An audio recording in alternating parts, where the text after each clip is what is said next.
Hello, all signs, and welcome to Timsy's Naked Tarot. Don't worry, I'm not naked, the tarot readers, by which I mean I try to strip out as much astrology as I can.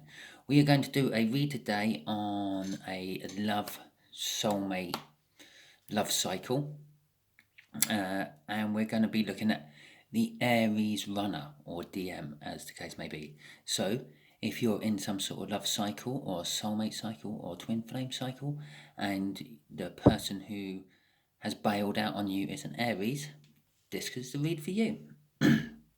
Okay, at the bottom of the deck we got 10 swords. Before I do my cut. After we do my cut we have got, I don't know, hang on a second, a magician. Okay. Right, so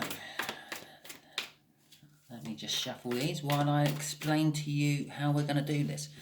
Basically, all apart from the top left-hand card will be face down to start with. I'm going to lay all the cards on the table to start with, of these ones, and these are going to be the main energies. The middle card will be how the universe wants things to progress, or just a general message for you about this whole cycle. Top left will be how this person felt about you. Bottom left will be how this person feels about you now. Top right will be what this person wants to do about it. And bottom right is what they are most likely to do. So we're going to go left, bottom, right, bottom, middle. Okay. So this is how your Aries DM saw you, the Seven of Cups. They saw you as one of many choices. Sorry, Seven of Cups, you can see it better now, can't you? Right, there we go. They saw you as one of many choices. That's not as nice as you first think. The thing is, you were just one of many, and you may have hooked up, you may not, but whatever happened, the soulmate cycle feelings started to tug on Aries, and Aries got a little bit worried about that. What if you're not the choice I want, collective? But deep down, their soul was sort of saying, it's not a case of what the choice you want, that is the choice we want. Okay. A Knight of Pentacles there on the bottom. I'm obviously using, I say obviously, it's not obvious at all. I'm using these cards as clarifiers, just in case we get any repeat cards out for any reason. Right. After the cut, we got the Lovers. Just to back up that this is a soulmate read of some description. I'm sort of saying this is like sort of deep soulmate onwards, so twin flame and things. It's not a sort of a light soulmate. You don't have many problems with a light soulmate, to be quite honest, when you have a connection with a light soulmate. Okay, we have the Knight of Wands and the Hierophant. Right, that is pretty much exactly how you're thinking it is. Yeah, they came to you as a player. They wanted to basically put you as a notch on their bedpost. But throughout the connection with you, either chasing you to get you into bed or just generally the build up to it all, they learned a lot about themselves with the Hierophant there, and they learned a lot of spiritual, and the spiritual kicked in and sort of started telling them, stop mucking about with this one, this is the person for you. Okay. We have a crossing card there of the Chariot. Yes, I know it's a Cancer card, but it doesn't mean that you're a Cancer. You're an all signs. Anyone who's watching this who had a Aries runner. With the crossing card of the Chariot there, it's a case of this kind of happened really quick, and it's in your eyes it happened against the odds. You weren't expecting this to happen. I'm actually going to leave that card there as a clarifier for that one. You sort of, it's like, I don't know, this person you thought was way out of your league and would never really want to be with you, or possibly they may have thought you were right out of their league and why would you touch them with a 10-foot barge pole? Because they're a player. That's why you shouldn't touch them with a 10-foot barge pole.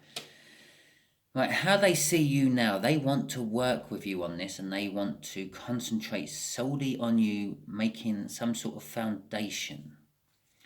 Okay, well, hopefully this card here is going to back what I've just set up there, even before I put any clarifiers on it. Right, okay, the Strength card and the World card. Interesting thing here, the World card was the one underneath the Chariot up there, and it's now worked its way right through to the top of the pack, plus it's spat one out here as well, turned up here in this position. Right, what they feel and the way they see you at the moment is they, rightly so, fear how you're going to react if they come to you with an offer of starting again, let's try to build something. I've woken up to my mistake and I want to be with you, collective. But they're building up the strength for this. This is what they want to come and do. They want to come in and talk to you about this. They're sort of feeling through this card here, their spiritual learning, they're sort of feeling the soul pull, the soulmate connection that you two have. They want a whole new start with that World card there. And there's the feeling of that soulmate connection they're feeling, which is making them build up the strength. I do feel slowly, but they're wanting to come to you, and with the Three of Pentacles there, they want to start actually working on something and creating a foundation for you two to have a relationship from. It's going to take a lot, isn't it? Okay, so let's have a look at what they want to do. Okay, right. That's telling me that they're currently still searching for what they want to do. I feel that they want to come and do something with you. That's how they see you at the moment. But they feel they don't know how. They're searching in their soul to find a way to come towards you. There you go. They want to come towards you with a cup of love, and they are portraying themselves as an emperor. I am curious if that's an unbalanced emperor or not. I'm not getting the feel of an unbalanced emperor. An emperor is all the kings in the deck. An unbalanced emperor would be one which is sort of one king heavy, so to speak. So if you had an unbalanced emperor with an unbalancedness of cups, for example, that would be overbearingly lovey. And the sort of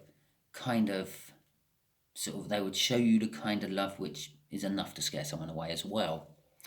So with the Knight of Cups, they see a future they want with you in the reflection of that cup they're carrying, and they want to come and tell you that. That's what I'm getting off that. They want to bring balance. They want to bring equilibrium to the whole situation.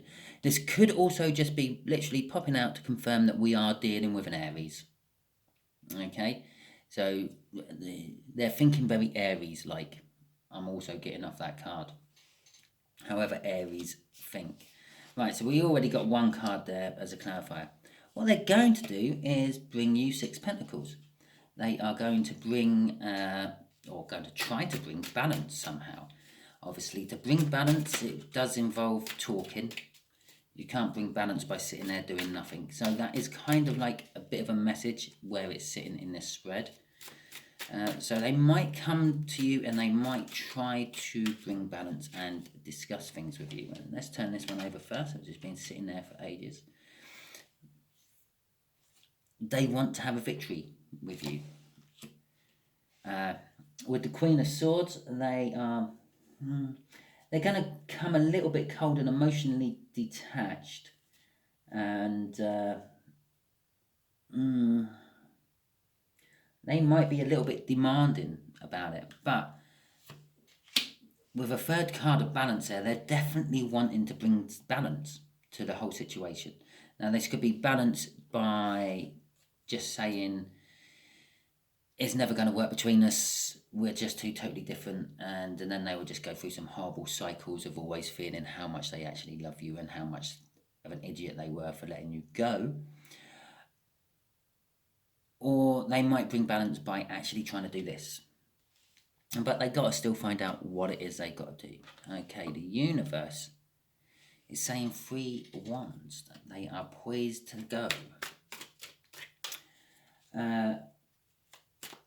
The 3 wands is basically being true to your inner self, bring inner balance and build new beginnings and be confident in yourself. There we go, we're going to have that out as the first one there, and the second one there is a Wheel of Fortune. Oh look, it makes an Ace of Wands when you do that. So that was, yes, what I was saying. Basically, just they want to build a foundation. I think they have to bring inner balance to themselves up there with the Hermit. Once they sort of get some balance themselves, and then they can bring balance to the situation.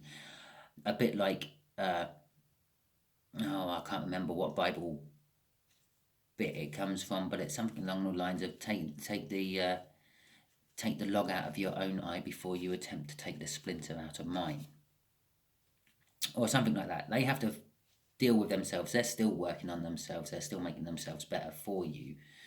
So this could take a little while, even though the Chariot card is up. But the Chariot is a victory against all the odds, as well as a fast acting card. And there's a Wheel of Fortune here, which is saying the wheel's starting to turn in the favour of the person we're doing the read for. So you collective, it's starting to turn in your collective. So I feel your Aries may be getting there, although it's going to take a lot of time. That's the slowest energy of the deck. It's going to take time for them to come to you with a victory. It's basically what I'm getting off that. They want to come with that 3 of Wands. The 3 of Wands is setting the intention. I'll just leave that there. Setting the intention of going to the 4 of Wands, which is all happy, all good, all new starts and things. But they're currently still working on themselves. And once they have worked on themselves, they will use this Wheel of Fortune, if the Wheel of Fortune is still open at that point, get their hard-won victory, their victory against all the odds, and turn that 3 of Wands with their passionate Ace of Wands they've got in their back pocket, they're waiting to give you, and turn it into a 4 of Wands. Okay, there we go. I hope this reading has helped you a little bit and sorted some bits out for you. If it did, please like, subscribe, share and comment. If it didn't, sorry. But I have to go on the general energies, the most powerfulest energies I feel of each card. I can't go into like the tiny little individual energies I feel of each card, otherwise I'd be here forever. And I've already taken 13 minutes of your time. Okay, thank you very much, and hopefully see you all soon on your weekly reads.